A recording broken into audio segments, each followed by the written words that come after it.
Hello everyone, my name is Cameron Stevens and I'm a local real estate agent here in Los Angeles. Today I want to talk about preparing your home to sell. I really want to dive into what you should and shouldn't do, but probably most importantly, what will give you the greatest return on investment. In Los Angeles, if you're selling a house right now, you probably know that you're reaping profits from some of the highest prices in history. Plus, we have such incredible demand from a wide variety of things, everything from low interest rates to a millennial generation that's starting to have children, to a burgeoning tech scene, to an ever-present and still very strong entertainment industry, and arguably some of the best weather in the entire world. Yes, if you're doing things correctly, you should absolutely get multiple offers on your house. That being said, if you've only got one house to sell, most people do, you better do everything that you can to make sure that it stands out. The truly great houses, they fly off the shelves, sometimes selling within days. And the ones that don't reach that level, well, they can sit.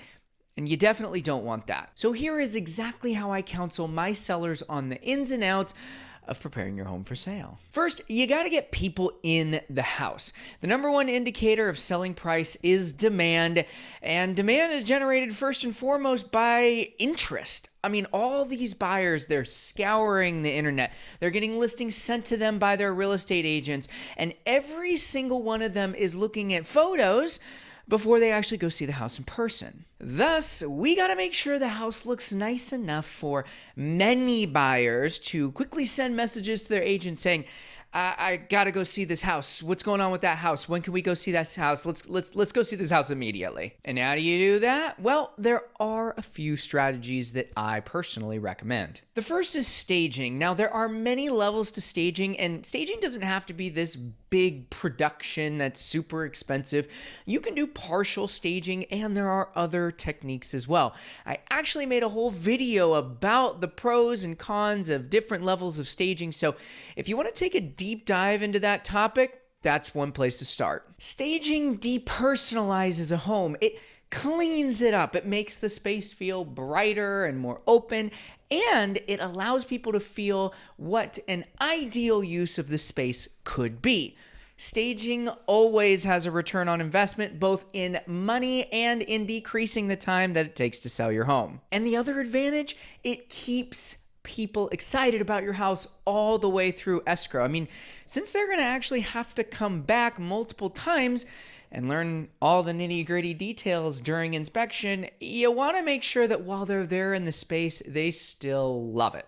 Look, you really can't go wrong with at least some level of staging. The second is paint. This is an easy one. A fresh coat of paint just makes a space feel, well, fresh.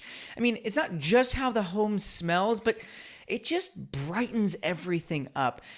And I hate to be boring on this one, but there's really no denying it. White paint just works. Anything other than white will feel darker automatically. And look, I know it's not the most innovative choice, but let's just go ahead and leave the creativity up to your new buyer.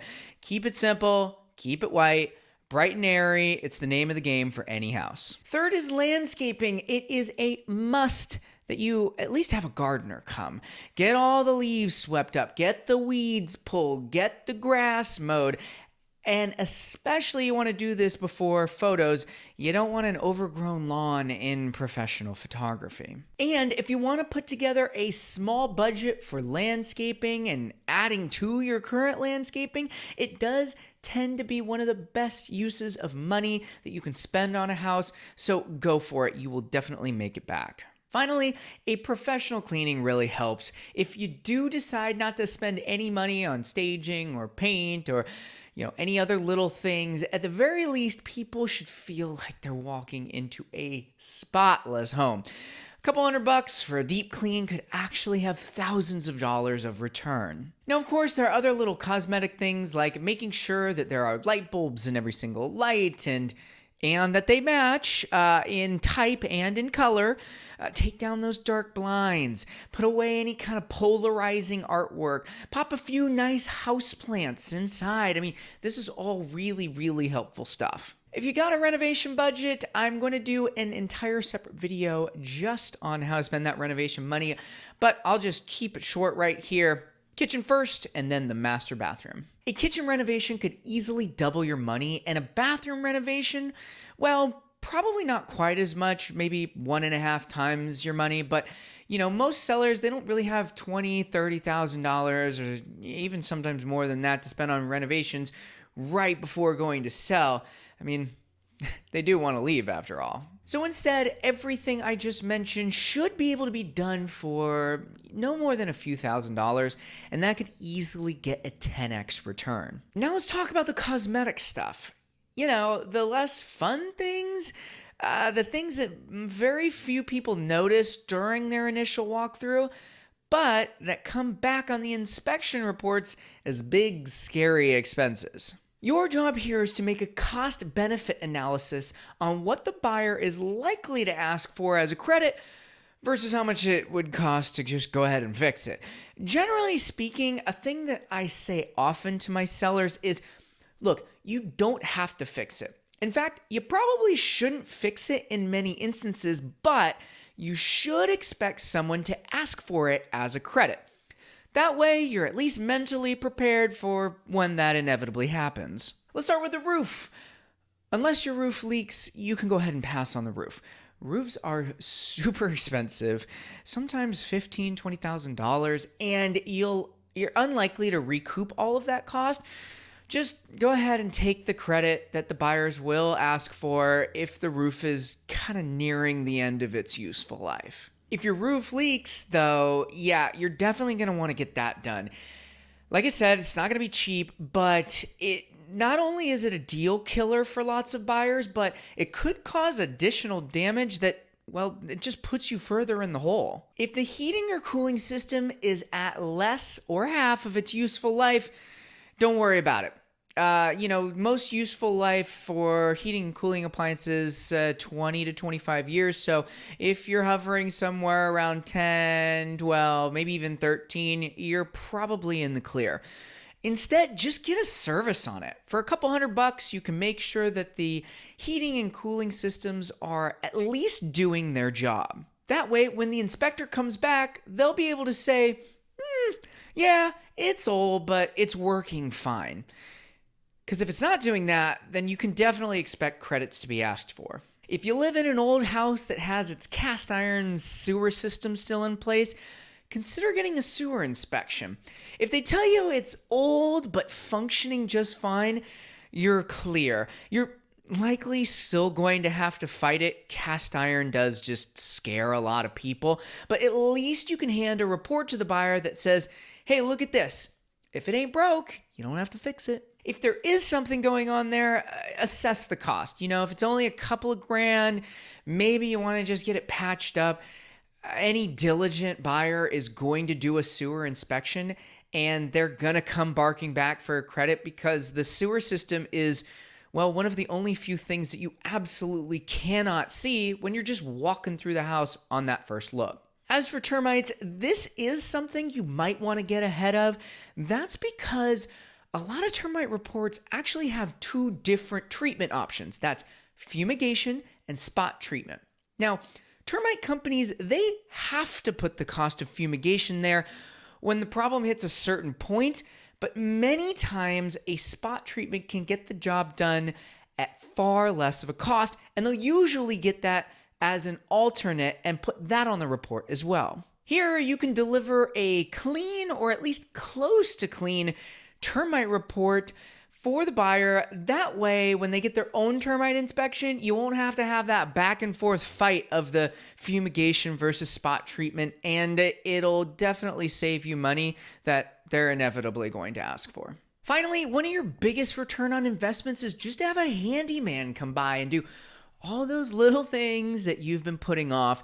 It really should only be a few $100, and this way the buyer comes back with an inspection report that doesn't have a ton of little items that need to be fixed, and it just feels overwhelming even if the cost really isn't that high. Plus, it shows you care about your home. Remember, a buyer is far more willing to pay top dollar if they know they're buying a house from someone who has maintained it, even if that maintenance was done by a handyman right before listing it on the market. Finally, I want to end with one other big tip, and that is mentally preparing to sell. Almost everything that I do up to the point of putting a house on the market is helping my sellers with the huge mental and emotional weight of selling their home. This can sometimes be a very painful process, things like death and divorce, but honestly, even under normal circumstances, there are memories in a home that can be hard to let go of. And I always try to be incredibly understanding and flexible when working with my sellers. However, if you as the seller can keep this in mind, I promise this will make the whole process a lot easier. This is not my home. To me, it is a house, and it's one that I need to look at objectively, and I need to assess exactly what I need to do so that I can sell it for as much money as possible. After all, that is what I'm being paid to do. So understand that suggestions are only ever being made for your financial benefit. It may feel contrary to the home that you've built over the years, but a home that you live in for a significant period of time is very different from a house that sells for the highest price possible. If you can understand the difference between these two things and what makes them different, I promise you this process will be so much smoother. Finally, I need to show your home to prospective buyers, and buyers are busy people. They see many homes, and they need to see them now, and they need to see them on their schedule. If you're no longer living in the house, then perfect. It makes that process so much easier. If you're still living in the house, though, my advice is to be as accommodating as possible and flexible for showings. See, when I'm working with buyers, I can't tell you how many homes that someone tells me that they want to go see, only for me to find out that they can only show on Saturdays from 1 to 4 p.m. or only during the week, or maybe there's some other showing limitation. Look, if you have the dream house, maybe you can get away with this, but more often than not, buyers will say, well, we've got a bunch of other houses to see. We'll just circle back on that one. And then they don't. They either forget about it or they find some other house that they're interested in and they buy that one instead. Even for other agents, if a seller can't show a house when the buyer wants to see it, many times their reaction is, why bother? I'll just tell them it's not available. Who cares? They'll like some other house that we're going to go see today anyway. It always increases days on market if you can't be flexible with showings. And if you can't be, then just wait. That's totally okay. Wait to put the house on the market until you've either completely moved out or you can be very accommodating with showings. Remember, more showings equals more offers equals higher price. Thank you so much for watching. I hope you learned a few things about how to prepare your house for sale and all the little tips and tricks to get the highest price possible, and how I think about investing your money when you're going to sell. It really is not an easy experience, but with a great agent guiding you, you can absolutely make that dollar amount that you're dreaming of. So if you're looking to sell your home, I have a fantastic program that really just blows what other agents are doing right out of the water. I pay for all aspects of digital marketing, from photography and drone footage and videography and 3D walkthrough and virtual open houses, right out of my entry-level commission structure. No other listing agent is doing this, and if they are, they're just going to pass the cost right along to you, or they're going to mark up their cost to you, but I pay for it, no questions asked. It's my way of bridging the gap between the virtual and the personal. And if you're interested in purchasing your first home, I absolutely love working with first-time home buyers and taking a deep dive into what you're looking for, and more importantly, how we can strategize to make that happen for you in this still very competitive market in Los Angeles. To be successful, you need the right agent who can market you as the right buyer and understand how to craft the right offer. Otherwise, man, it is going to be rough out there. Thanks again for watching, and please don't hesitate to reach out if you'd like to chat.